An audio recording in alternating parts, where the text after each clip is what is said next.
मेरो राधा रमण गिरधारी, गिरधारी श्याम बनवारी।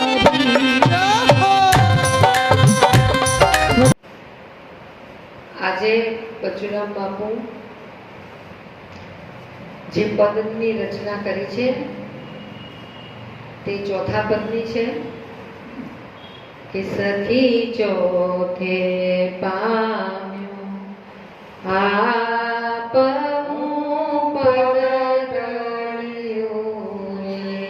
સખી ચોથે પામ્યો આપ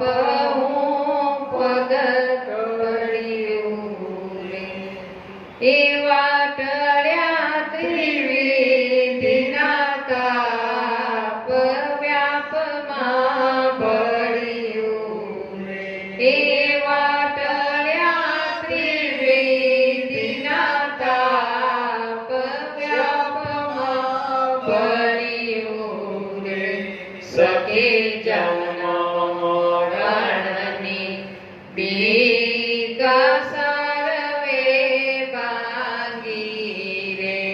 શરીર જન્મ મરણની બીક સર્વે ભાગી એવા સદગુરુ શબ્દની માય સુરતા લાગી એવા સદગુરુ શબ્દની માય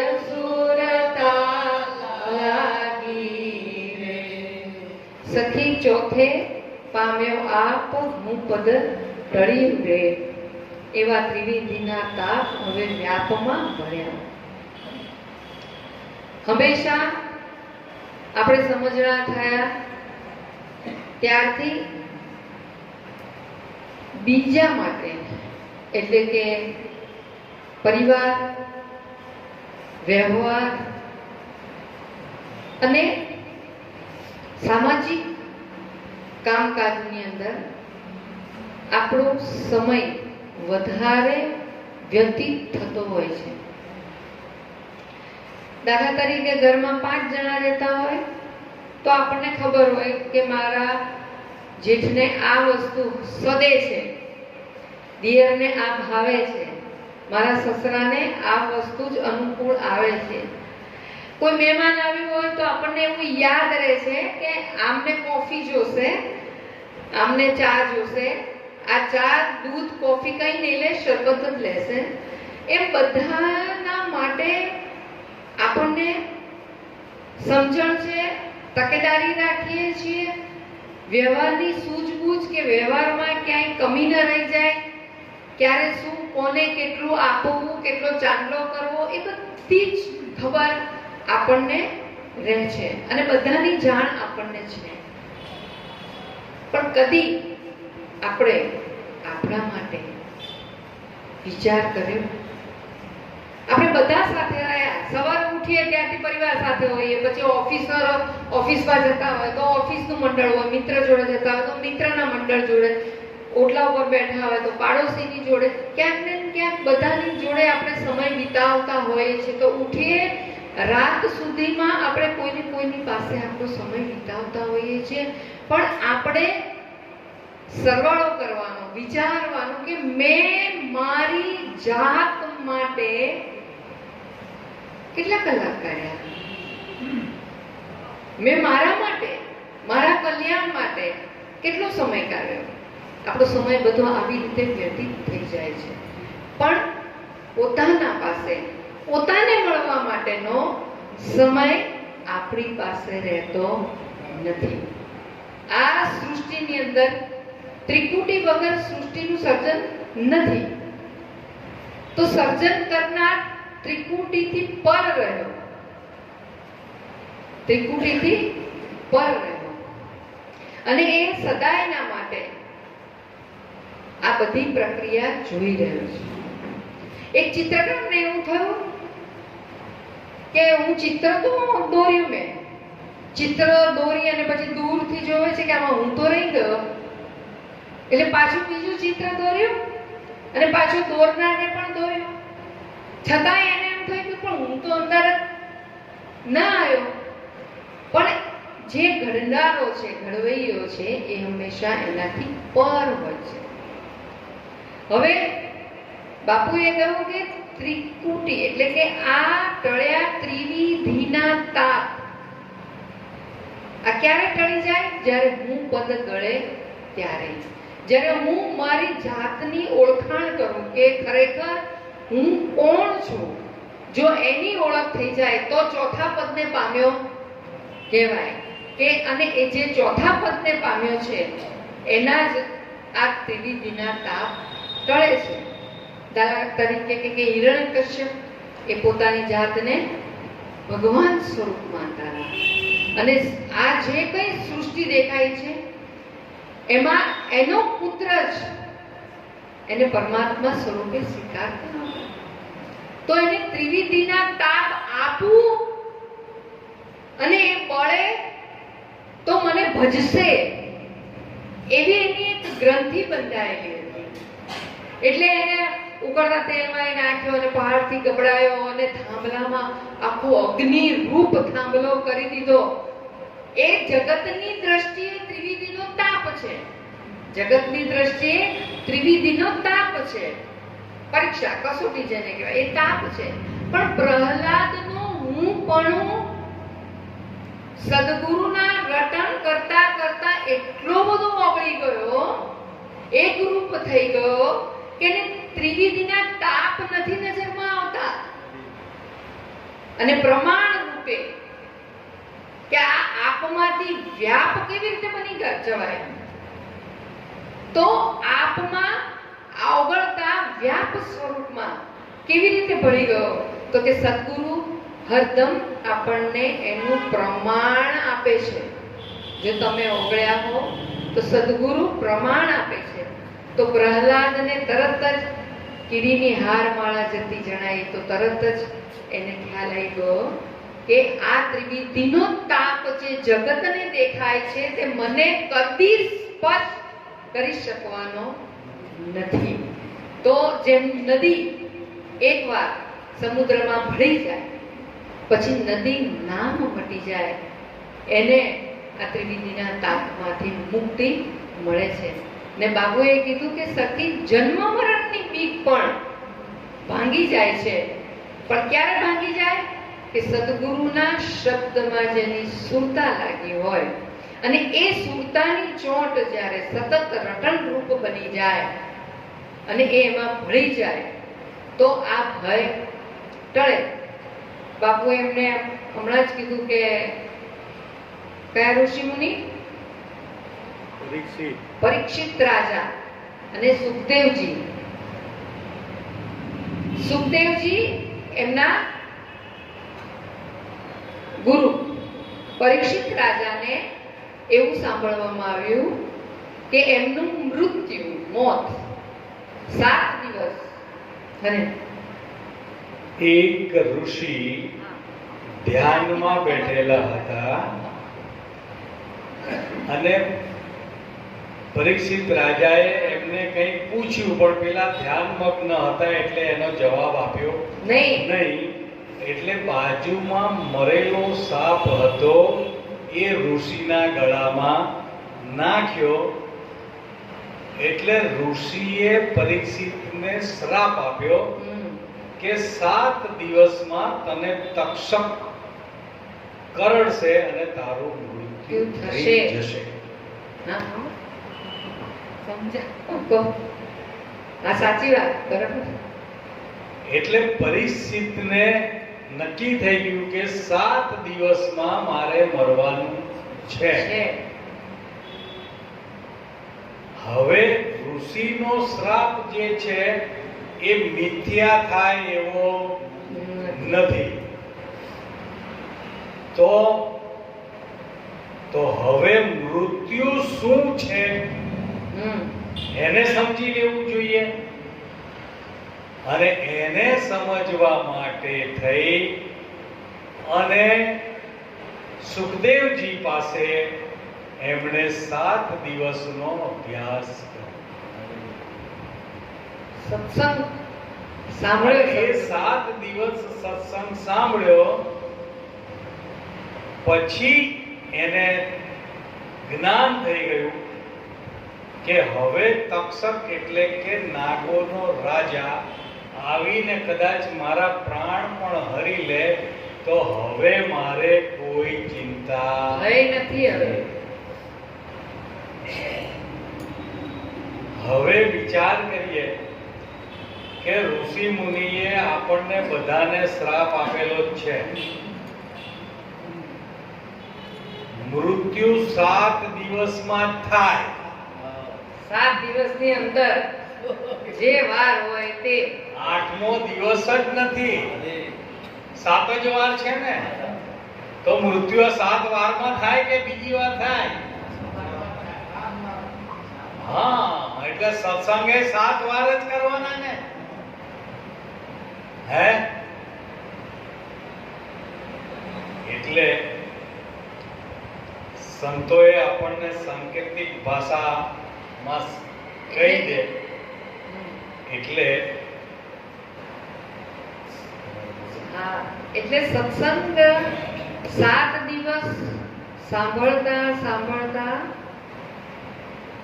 શું સમજાઈ ગયું કે બાપુએ કીધું ને કે 7 દિવસે મારું 7મા દિવસે કે 7 વારમાં મારું મૃત્યુ છે જે વખતે સાંભળ્યું તું શ્રાપનો શબ્દ જ્યારે સાંભળ્યો તો ત્યારે મનમાં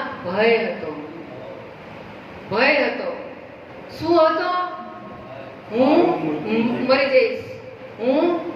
જઈશ મારું મૃત્યુ થઈ જશે જ્યારે આ સદગુરુને વાત કરી ત્યારે 7 દિવસ જ્યારે આ સત્સંગ સાંભળતા સાંભળતા સાંભળતા શું સમજાઈ ગયું કે હું શરીર નથી જોજો પહેલા વાત શું થઈ કે 7મા દિવસ એટલે કે 7 વારની અંદર મૃત્યુ તો છે એટલે એ તો નિશ્ચિત છે કે આ શરીર એક દિવસ પડવાનું છે એ તો નક્કી છે પણ એ વખતે જે મને ભય લાગ્યો તો તે 7 દિવસના સત્સંગથી મારો ભય ટળી ગયો કેવી રીતે ટળી ગયો કે સદગુરુના શબ્દની માય મારી સુરતા લાગી ગઈ પહેલા ક્યાં હતું શરીર સામે લક્ષ્ય હતું કે આ શરીર પડી જશે હું મરી જઈશ પણ અસલમાં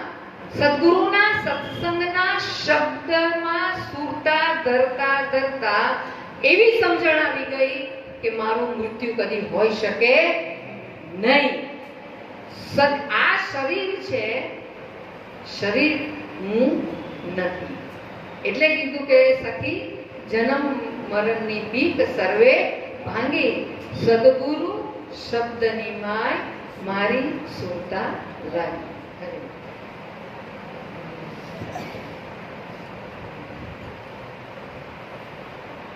બચુરામ બાપાએ કીધું ચોથે પામ્યો હા અને પછી તરત કીધું કે હું પદ ટળ્યું હવે વિચાર કરજો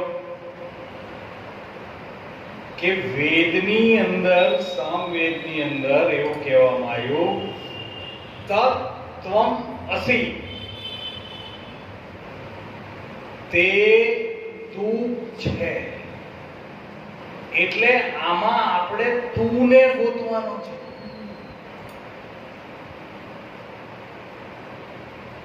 અને આ તું જે આમાં છે એ જણાતો નથી પણ હું જણાય છે આ હું આપણે કોની સાથે જોડ્યું છે શરીર અને અહંકાર સાથે હું જોડાયેલો છું હવે જ્યાં સુધી હું છું ત્યાં સુધી હરી નથી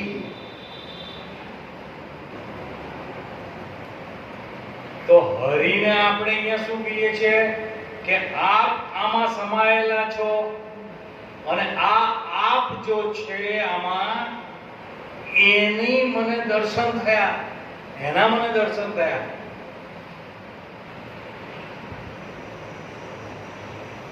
એટલે બાપુ સાહેબ કે નામ રૂપ અને ગુણ, જેને આપણે હું કહીએ છીએ, જેને આપણે હું કહીએ છીએ, નામ રૂપ અને ગુણનો નાશ, ચોથું પદ તે અવિનાશ.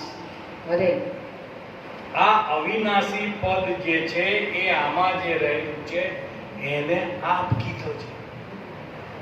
શું કીધું?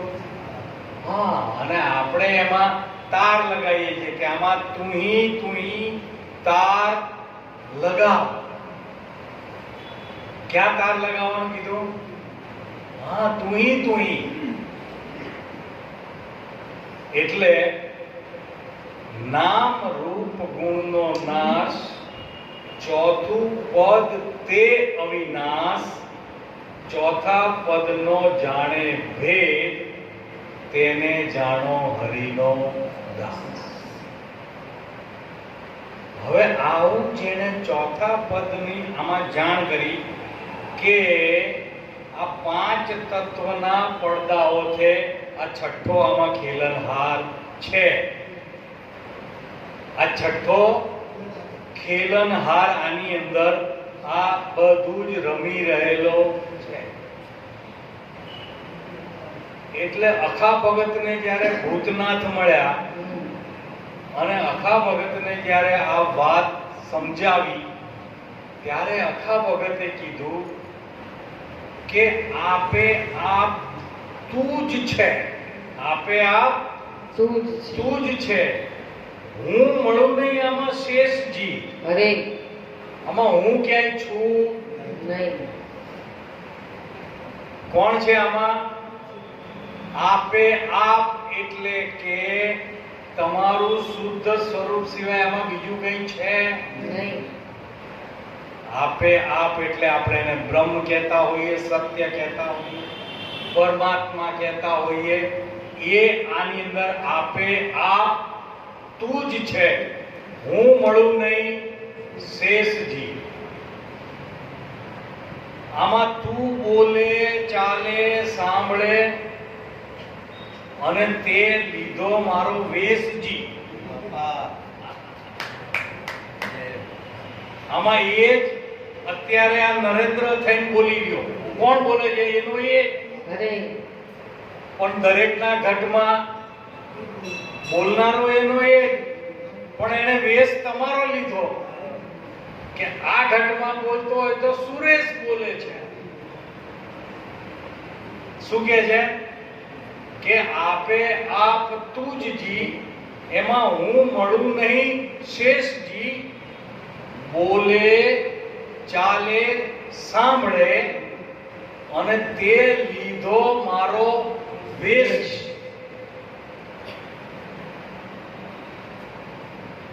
પછી કે હું તો પડછંદો તારો, હું તારા પડછાયા જેવો છું, અને તું જે શ્વાસ ચલાવે એ શ્વાસે શ્વાસ મારા ચાલી રહ્યા છે. તારે શ્વાસે શ્વાસ. હું પડછંદો તારો, તારે શ્વાસે શ્વાસ. હવે આ જ્યારે નક્કી થાય કે આમાં શ્વાસ ચલાવનારો કોણ છે,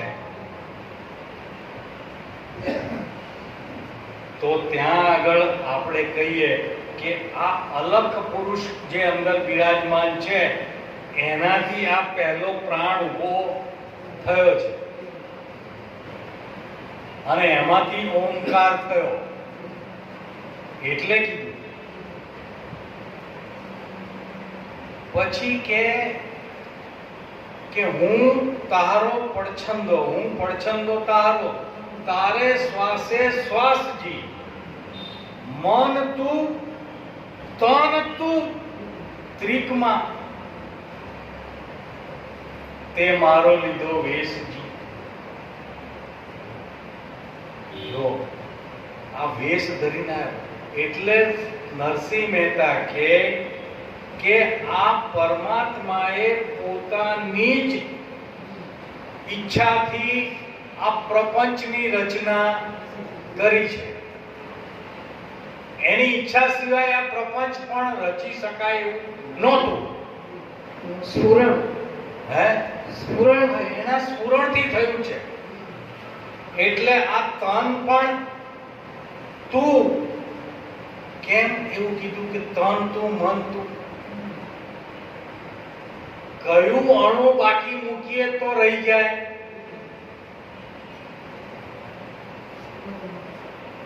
અણુમાં જે વ્યાપક હોય તો આમાંથી કયું અણુ કાઢી નાખીએ આપણે? કયું અણુ કઢાય આમાં? આપણે વાત કરી હતી ને કે સંતો રમતા રામ હમારા, જહાं ठहराऊं तहां हरि नहीं, ऐसो है अपरंपारा.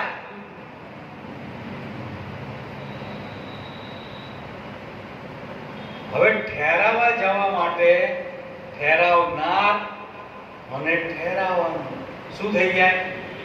બે. એટલે બે તો છે જ નહીં.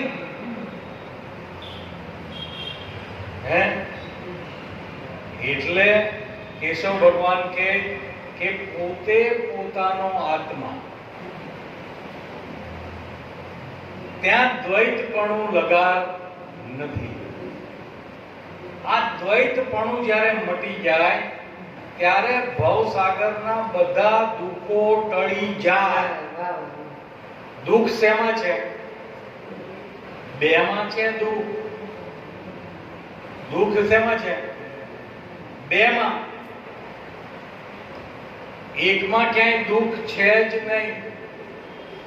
અને દુઃખનું કારણ જો હોય મોટામાં મોટું તો મનની વૃત્તિ છે કે બીજું કઈ? મનની વૃત્તિને અનુકૂળ આવે તો સુખ જણાય. સુખ છે નહીં મનની વૃત્તિમાં. અરે બાપા વાહ. મનની વૃત્તિમાં સુખ નથી, મનની વૃત્તિમાં પણ દુઃખ નથી. પણ વૃત્તિને માફક આવે તો સુખ જણાય છે, સુખ નથી. કે આવું કેમ થાય? કે સુખ ક્યાં પડ્યું છે? કે જ્યારે મન વિરામ પામી જાય તો જ સુખ એટલે કે તારા સ્વરૂપનું અનુસંધાન થાય.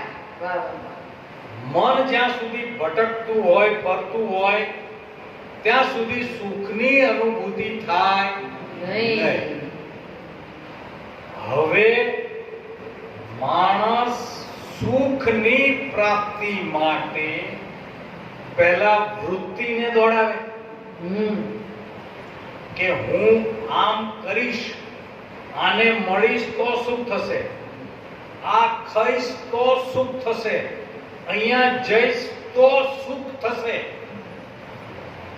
અનુમાન લગાવે વૃત્તિ. આવું વૃત્તિ દોડાવે.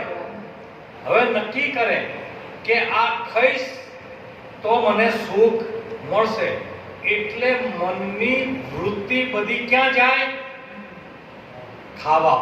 વિષય પાછળ દોડે. એ ખાવાના વિષય પાછળ એટલી બધી ગતિ કરે મનની વૃત્તિઓ કે આખા આ શરીરને ઉપાડીને ત્યાં લઈ જાય. એક વૃત્તિ કેટલા કિલો વજન મુશ્કેલ લઈ જાય. આટલો બધો એનો વેગ, પ્રચંડ વેગ થઈ જાય કે આખા શરીરને ઉપાડીને ત્યાં લઈ જાય.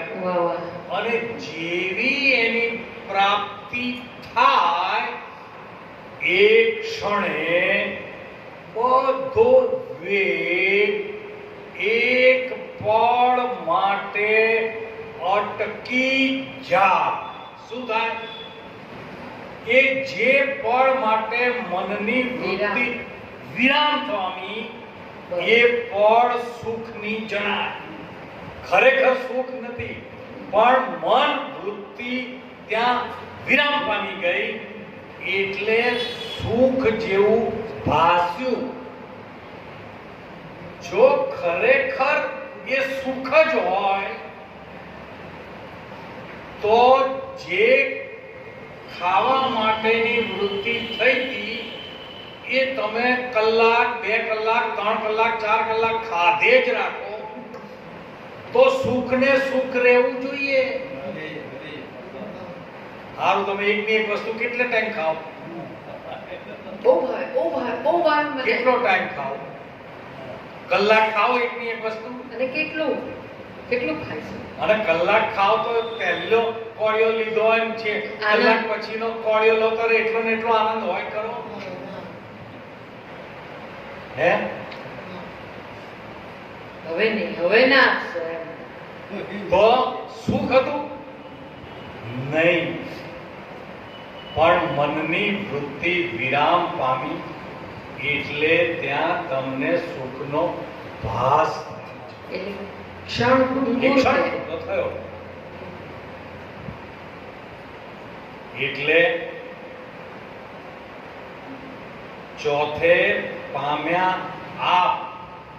એટલે આની અંદર બચુરામ બાપાએ કીધું કે તનમાં તપાસી જોજે આમાં અવિનાશી શું છે.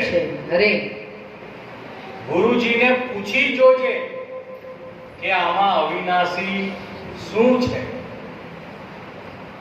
5 ઇન્દ્રિય છે જ્ઞાની, 5 કર્મ કરવાની, દેવો તેના અભિમાની. પણ જો અવિનાશી હોય તો એ ક્ષીણ ના થવી જોઈએ. હવે આ તો 5 ઇન્દ્રિયો ક્ષીણ થતી જાય છે હે, ધીરે ધીરે ક્ષીણ થતી ગઈ. આંખે ચશ્મા આવી ગયા એટલે કેમ ચશ્મા પહેરવા પડ્યા? ક્ષીણ થઈ. કાને સંભળાતું ઓછું થઈ ગયું કેમ? કે ક્ષીણ થઈ. સાંભળવાનું ઓછું થઈ ગયું. શું થયું? ક્ષીણ થઈ. પગે ચાલવામાં હવે ઘસારો થઈ ગયો છે, ક્ષીણ થઈ. ક્ષીણ એટલે ઘસારો. અવિનાશી હોય તો ક્ષીણ એમાં થવાનું રહે નહીં. પણ જ્યારે ગુરુની વાત સંભળાઈ જાય, સમજાઈ જાય ત્યારે ખબર પડે કે તનમાં તપાસી લીધું રે અવિનાશી તો તું છે. અવિનાશી તો તું છે. એટલે સંતો વારંવાર કે जब मैं था तो हरि है तो मैं नहीं. હું છું તો હરિ નથી, હરિ છે તો હું નથી. એટલે આપ મળે. આપ એટલે આપણે જો પરમાત્મા કહેતા હોઈએ તો આપણા માટે આપ એ આપણા સદગુરુ પરમાત્મા છે. કોણ છે આપણા માટે? સદગુરુ. હવે જો આપ એ સદગુરુમાં મળી જાય તો સદગુરુ બી વ્યાપ છે. સદગુરુ કેવા છે? વ્યાપ સ્વરૂપે. આકાશથી પણ વધારે વ્યાપક જો કોઈ તત્વ હોય તો એ સદગુરુ છે. હવે આપણે જો આપાપણું સદગુરુમાં ઓગાળી દઈએ તો આપણે પણ સદગુરુના રૂપ થઈ જઈએ. હવે ત્રિવિધિના તાપ નડે કોને? ત્રિવિધિના તાપ એટલે કે આધિ, વ્યાધિ અને ઉપાધિ. આ શરીરને નડે, મનને નડે. મર્યાદા એટલી છે. ચિંતા કોણ કરે? મન ચિંતા કરે, શરીર ચિંતા નથી કરતું. ચિંતા કોણ કરે છે? મન. અને દર્દ કોને છે? દર્દ ક્યાં આવે છે? શરીરમાં. હવે જો શરીર, મન, બુદ્ધિ, શીશ સદગુરુને અર્પણ કરી દીધું હોય સંપૂર્ણ, તો ત્રિવિધિના તાપ આવે, પણ એ વર્ષાભાઈ કીધું મારા નહીં. કોના? મારા નહીં. ત્રિવિધિના તાપ હવે મને સ્પર્શે નહીં. એટલે વિચાર કરીએ કે આ બધું ગુરુને આપી દેવાનું, અને ગુરુ બધું લઈ લે. તો મારું શું? આપણું શું? હું કહું છું કે તમારે કશું ના આપવું હોય ને ગુરુને કઈ ના આપવું હોય ને, તો તમારી ઉપાધિ ખાલી ગુરુના લે. વાહ ભાઈ વાહ. તમારે ઉપાધિ નહીં કરવાની. ભાઈ એટલી ગેરંટી તો કોણ લે આપણી? હે ભાઈ, તમારે ઉપાધિ કરવાની. એમાં બાપુ કે એકવાર એમ કીધું મેં કે તમારી બધી ઉપાધિઓ છે ને ભોયરામાં નકરી ખીલીઓ ટાંગી છે, તે તમે બધા દર્શન કરતા જાઓ અને હોની પોટલીઓ ટીંગાડતા જાઓ. પછી બધા ટીંગાડીને આયા પછી હવે તમારે શું કરવાનું? કારણ કે જ્યારે વાતો કરે ને બહેનો કે ભાઈઓ, ત્યારે હું કે તારા કરતા તો મારે ઉપાધિ વધારે છે. હંમેશા આપણને શું લાગે? બીજાની કરતા આપણી વધારે લાગે. એટલે બાપુએ આ સત્સંગ કર્યા પછી કીધું કે જેની ઉપાધિ વધારે હોય, તમારી ઉપાધિ બધી છે મૂકી આયા, તો હવે તમને એમ લાગે છે કે હવે આમાંથી મારે છુટકારો કરવો છે, તો એક કામ કરો, તમારી પોટલી મૂકીને તમારે જે બહેનપણી હોય કે ભાઈબંધ એની પોટલી લઈ લો. ના બાપા, લેવાની આવી તો શું કે? ના રે ના, એમ કરતા તો મારે ઓછું છે, એની બળતરા વધારે છે.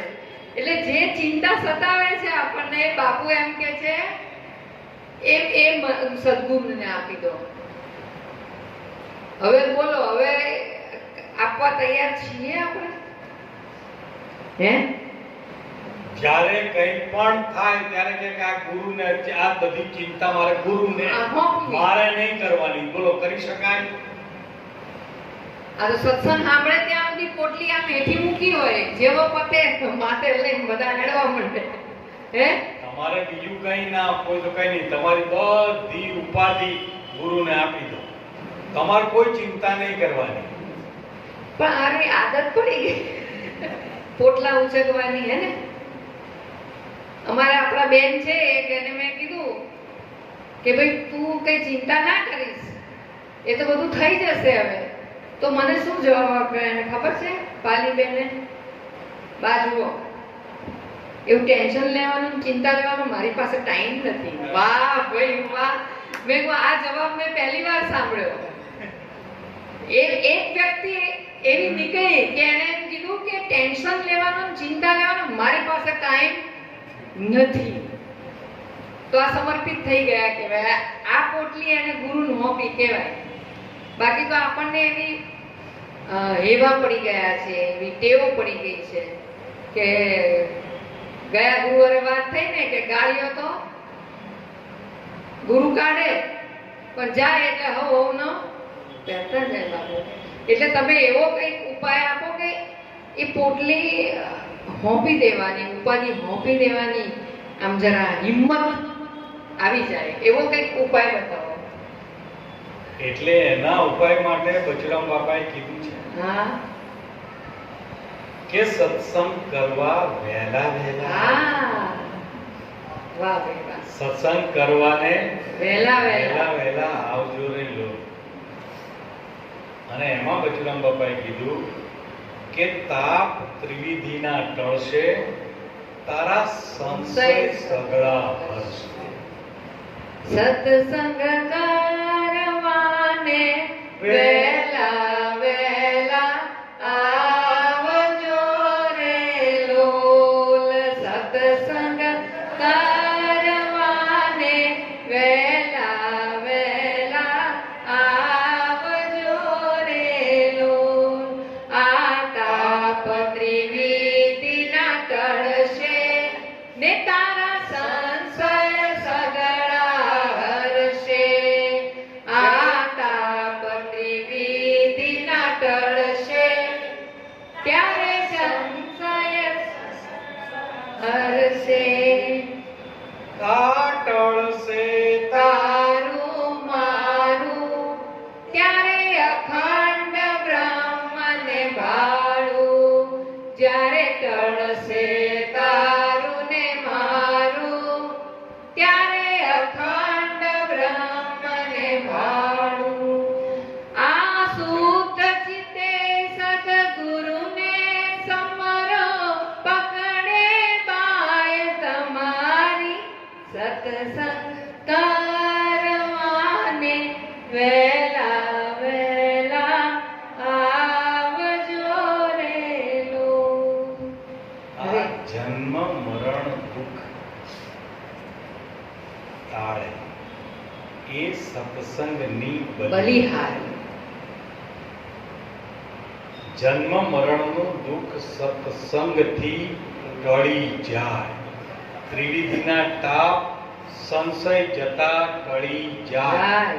સંશય એવી વસ્તુ છે કે એક મણ દૂધમાં એક ટીપું સંશય રૂપ છાશ પડી જાય તો એ મણે મણ દૂધને બગાડી નાખે.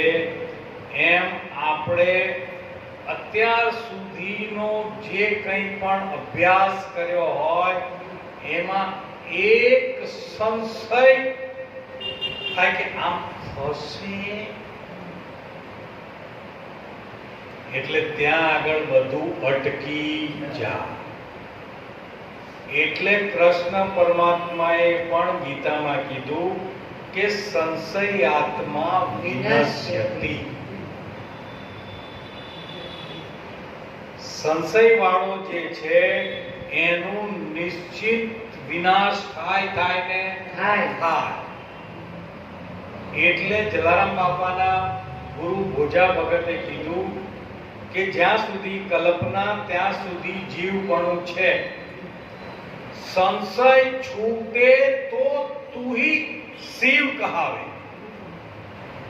હવે આ બધી ત્રિવિધિના તાપ સુખ દુઃખ રાગ દ્વેષ બધું ક્યાં સુધી છે? જીવપણામાં છે. શેમાં છે? આ જીવપણામાં બધું જ વળગાણ છે. તો આ સંશય છૂટે તો તુહી જ શિવ કહાવે. તો આ જીવ અને શિવ બે જુદા થઈ ગયા ને? હે સાચું બોલો. કહેવા માટે જુદા થાય પણ જીવ જે છે એ અવિદ્યાની ઉપાધિને લઈને જીવ કહેવાય. અજ્ઞાનને લઈને શું કહેવાય? જીવ કહેવાય. કહેવાય છે નહીં, કહેવાય. અને માયાની ઉપાધિને લઈને શિવ કહેવાય.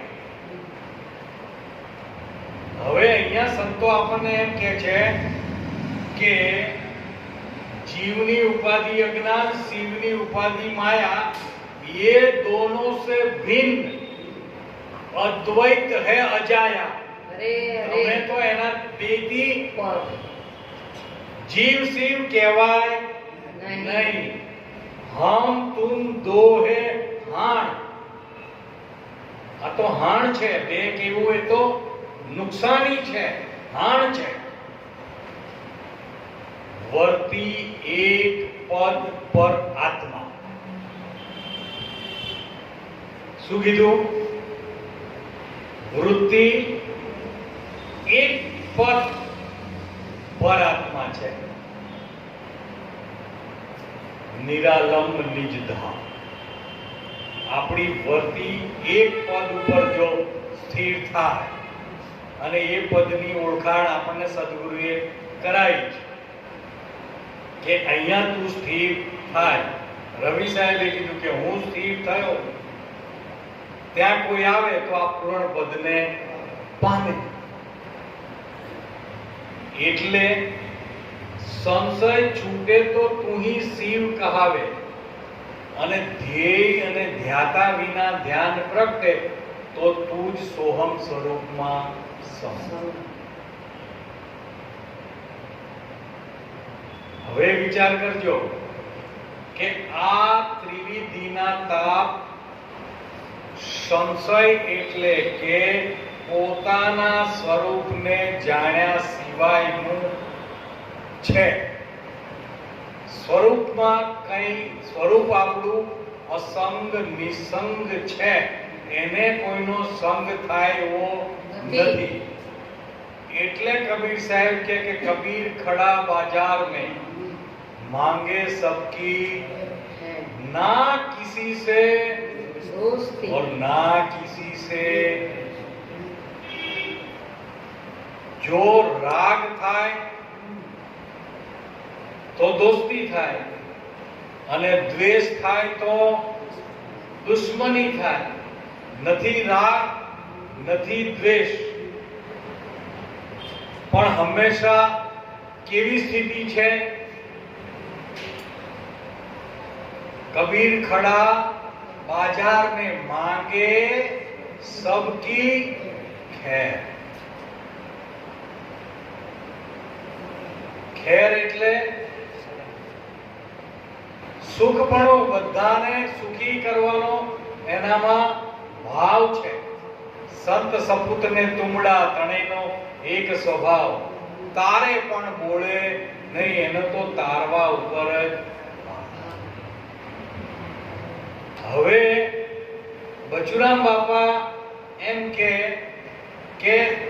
આપ વ્યાપમાં ભળી જાય, ત્રિવિધિના તાપ ટળી જાય, ક્યારે જન્મ મરણ ભય ટળી જાય. અરે કે જીવતાને ભાઈ ભય મરવાનો, જીવતાને ભાઈ ભય મરવાનો, પલ પલ નામ સમરું. આ સાગર મોહ ગુરુના હાથે. હવે ફરી ફરી નથી મરવું. તો આ સાગર એકલો જ ગુરુના હાથે મોહ. મર્યા પછી પેલો લોટનો પિંડો મૂકે અને શું કહે છે? પિંડદાન. એવું ને? હે? શું કે? હા. હા. તો આપણે પિંડદાન નથી કરેલું સદગુરુને અર્પિત. આપણે તો સદગુરુ આગળથી શું કર્યું? પિંડદાન જ આનું દાન કર્યું કરી દીધું કે નહીં? તો હજી આપણે જીવતા, જો હજી જીવતા હોય તો અખો ભગત કહે કે જ્યાં જોવું ત્યાં નર જીવતા, જ્યાં જોવું ત્યાં નર જીવતા. મરેલા મળ્યા નહીં કોઈ. આ મરેલાને જો મરેલા મળે, કોઈ મળે? મરેલા આ મરેલા એટલે જે સદગુરુના ચરણની અંદર તન મન ધન અર્પણ કરી દીધું છે, તન મન ધન શીશ જેણે અર્પણ કરી દીધું છે, એ મરેલો છે. અને મરેલાની સ્થિતિ કેવી હોય એ બધા તમને ખબર? મરેલાની સ્થિતિ કેવી હોય? અમે તો જીવતા છીએ. ચલો અહીંયા કોઈ મરેલું પડેલું છે, શબ્દ કોઈ મરેલું પડેલું છે. હવે મરી ગયા હોય ને ત્યાં આવે એટલે જે મરી ગયા હોય ને એના વખાણ કરે, ભાઈ બહુ સારા હતા, હે બહુ મદદરૂપ થતા હતા, ગમે તેવી તકલીફ હોય તો એ તરત આવીને ઊભા રહે. આવા વખાણ કરે એટલે પેલું ફૂલાય, એને આનંદ આવે, એને આનંદ આવે, મોજ આવે એને. અને અત્યારે આપણને કહેતો ફૂલાય એમ ફૂલીને ફાળકો થઈ ગયા આપણે. પેલા ભાઈ શું કહે છે જરા સાંભળો. હા હાલ અને કદાચ એ ભાઈ સૌ પડેલું હોય એ કોકની પાસેથી 2-5 લાખ રૂપિયા લઈ આવ્યા અને પેલો આગે એ આના મારા આટલા ડુબાડીને ગયો, ગાળો દે મને આમે ડુબાડ્યો, અને એને જેમ ફાવે એમ બોલતો હોય તો પેલાને એની સંકોચ થાય કરો હે નહીં? એને દુઃખ રોવે, દુઃખ થાય એનું, આ બોલે છે એનું દુઃખ થાય. હા મરી ગયો એને બાજુ મૂકો કે ભાઈ તે આખી જિંદગી કમાયો ને એ આ 50 લાખ રૂપિયાની પેટી તારી બાજુ મેલી છે, લઈ લે લે હે શું થાય? અને કદાચ એને કોકને આપવું હોય તો આપી શકે. તો વાહ વાહ. મરેલાનું જો ગુણધર્મ લક્ષણ તપાસવા હોય તો જેના રાગ દ્વેષ કામ ક્રોધ લોભ મોહ મટી ગયા હોય એ મરેલો કહેવાય. જીવતા મુઆ, આ જીવતો જીવત મુક્ત. એટલે આ બધું જે કીધું ને કામ ક્રોધ લોભ મોહ મદ મત્સર રાગ દ્વેષ આ બધું પડ્યું છે ક્યાં? ક્યાં પડ્યું છે? મનમાં.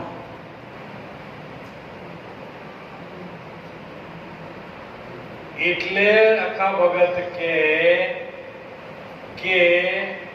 मन जगत का धारण हारा, मन मुए निपटे संसारा, मन मुआ પછી રહે જે મનવા, તાકો હરિ રૂપ જાણો જન્મા.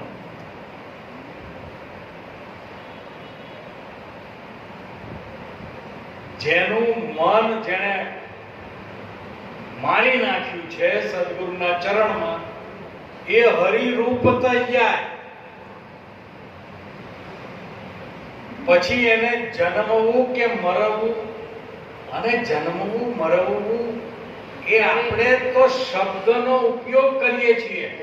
વિચાર કરજો અરે કે આ શરીરનું હલન ચલન બંધ થઈ જાય એટલે આપણે એમ કે આ ભાઈ મરી ગયા છે.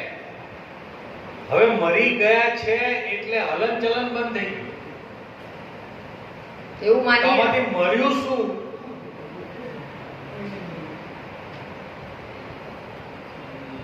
જો આત્મા તો અજર અમર અવિનાશી છે, એને તો મરવાપણું છે નહીં. તો કે શરીર મને, શરીર તો જેવું છે એવું ને એવું છે. સામે હજી પણ શરીરમાં તો જેવું છે એવું ને એવું જ છે. તો આ મર્યું શું? કે જેને આપણે મરણ કહીએ છીએ. આપણે આ ટ્યુબલાઇટો નથી ત્યારે પેલા ગોળા લગાવતા, બલ્બ લગાવતા, બરાબર? બલ્બ લગાવ્યો હોય, સ્વિચ પાડીએ એટલે પ્રકાશ આપે.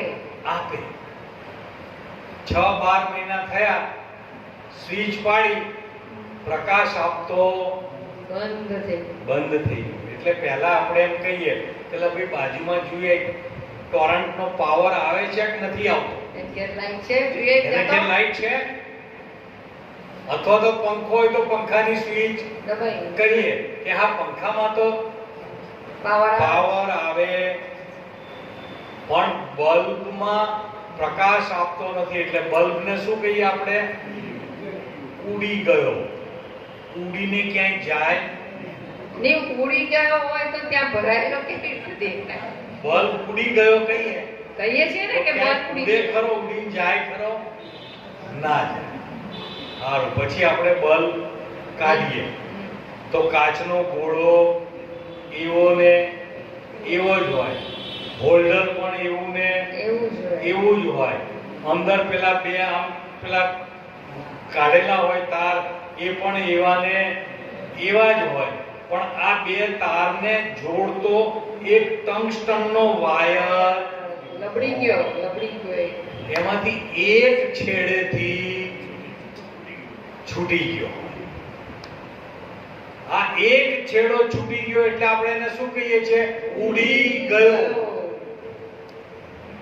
એમ અત્યારે આ બલ્બ આંખો છે, હોલ્ડરે છે, કાચનો ગોળોય છે, બે તારે છે, પાવર અને છે. અત્યારે એક છેડો આપણી નાભીમાં, એક છેડો બ્રહ્માંડની નાભીમાં જોડાયેલો છે. એટલે આ પાવર, એટલે- આ બધો પ્રકાશ આપી રહેલો, આંખેથી જોવાનો, કાનેથી સાંભળવાનો આ પ્રકાશ બધો અત્યારે. આપી રહ્યો છે. હવે જો વિચાર કરીએ કે પાવર ગયો હોય તો બધા બંધ થઈ જાય ને. બધા ઠપ થઈ જો જતા ને. પાવર જ જતો રહે તો બધું ઠપ થઈ જાય. પણ આ તો એક જ જણનું ઠપ થયું છે, બીજા બધા તો છે. વાહ ભાઈ વાહ. હે, બીજા બધા તો હા પ્રકાશ આપે છે. એટલે એનો છેડો છૂટી ગયેલો છે. આ છેડો છૂટવા સિવાય બીજું કંઈ થતું નથી. અરે અરે વાહ ભાઈ વાહ. માણસ કોમામાં જતો રહ્યો હોય, ન બોલે ન ચાલે, કશું જ ના કરી શકતો હોય, હલન ચલન પણ ના કરી શકતો હોય, પણ એને મરી ગયો એવું કહીએ. કેમ? કે હજી છેડા તો જોડાયેલા, શ્વાસ ચાલે છે એમ કે. આ છેડા જોડાયેલા છે. સરસ સરસ. અને પાવર છે એટલે બીજા બધામાં એનો પ્રકાશ દેખાય છે. એક જ બલ્બનો છેડો છૂટ્યો છે એટલે એ બલ્બ પાવર પ્રકાશ આપતો નથી. કાર્યશીલ નથી. બાકી તો શરીર તો 5 મહાભૂતમાંથી બનેલું છે. એ આકાશનો ભાગ આકાશમાં મળી જાય, પૃથ્વીનો ભાગ પૃથ્વીમાં મળી જાય, વાયુનો ભાગ વાયુમાં મળી જાય, જળનો ભાગ જળમાં મળી જાય, અગ્નિનો ભાગ એ તો પોતપોતામાં પાછા મળી જાય. એમાંય મરવાનું આવતું નથી. તો નક્કી કરી લો, મરવાનું શું છે આમાં? કઈ મરવાનું છે ખરું આમાં? ખાલી છેડો છૂટી જાય. એટલે ઘણાનો છૂટી ગયો હોય, છાતીમાં આમ કરે તો વળી પાછો લબડતો તો સેજ. ઢીલો હોય. હા ઢીલો છે અડી ઘણી વખત આપણે વિચાર જતો. કરીએ કે છૂટી ગયો હોય, પણ પછી બલ્બને આમ હલાવીએ ને, હા, તો પાછા બે અડી જાય એટલે પાછું ચાલે. એવું આપણે થાય છે. હા, એવું જ થાય. ઘણા અનુભવો છે. એટેક આવી ગયો હોય, માણસ બંધ થઈ ગયો, પછી પેલો ડોક્ટર છે ને છાતી ઉપર શરીરને આમ પ્રેશર આપે બરાબર. પાછું ચાલુ હા મારે ને કદાચ 100 મારે. ચાલુ થઈ. આ એટલું જ છે હો ભાઈ, આમાં બીજું કશું છે નહીં. આટલું સરળ અને કેટલું સહેલું લાગ્યું આપણને, કેવી મજા આવી ને સમજણમાં આવી ગયું. પણ હવે એટલું જો બીક લાગે? હા સ્વીકાર હવે થાય બીક લાગે?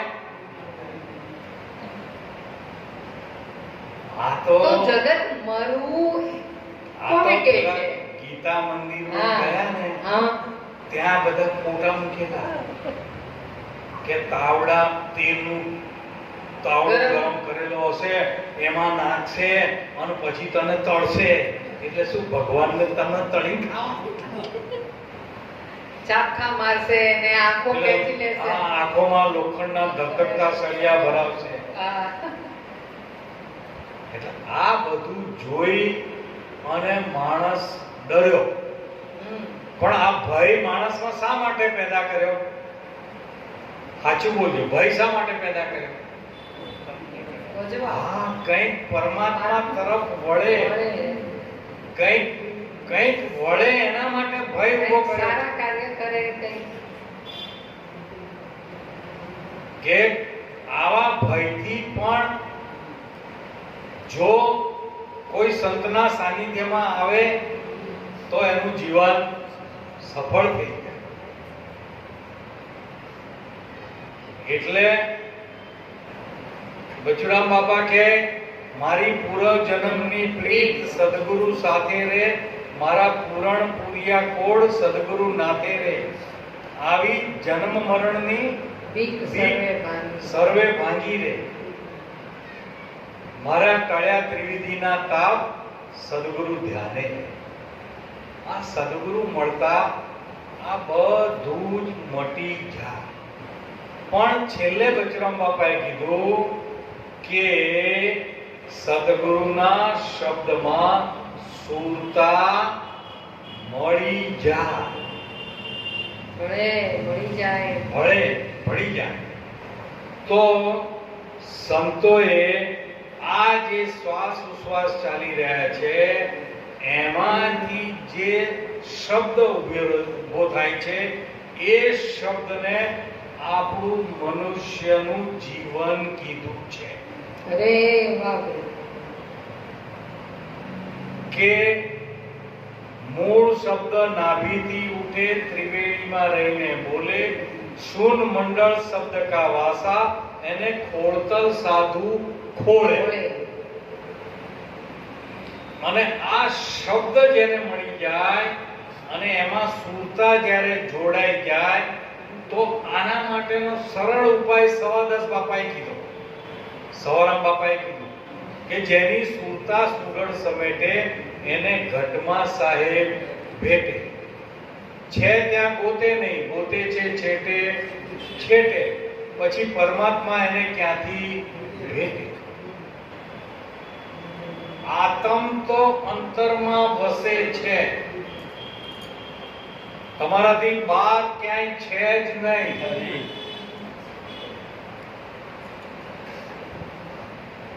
અંતર કીધું પણ છે નિરંતર. શું કીધું? આત્મ તો અંતરમાં વસે છે. એટલે તમારી અને મારી વચ્ચે અત્યારે શું છે? અંતર જણાય છે ને અત્યારે. અત્યારે તમારા મારા વચ્ચે શું છે? અંતર એમાંય છે. બાહિર ભીતર એક નિરંતર, એવું કહેવામાં. વાહ. રમતા રામ કબીર, ખીમદાસ તો ખલક દરિયો, સદગુરુ સીધ્યા સામે. આ આત્મ તો અંતરમાં વસે છે.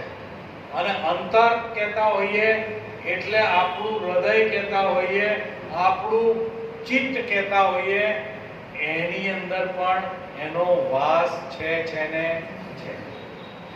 આત્મ તો અંતરમાં વસે છે, ભજન કરે તો ભેટે.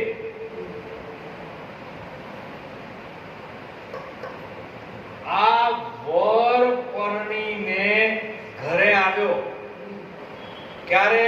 કે જ્યારે શબ્દ સુરતાને ભેટે. વર એટલે આપણું શુદ્ધ સ્વરૂપ, જેને સંતોએ શબ્દ સ્વરૂપ પણ કીધું, શબ્દ બ્રહ્મ કીધું.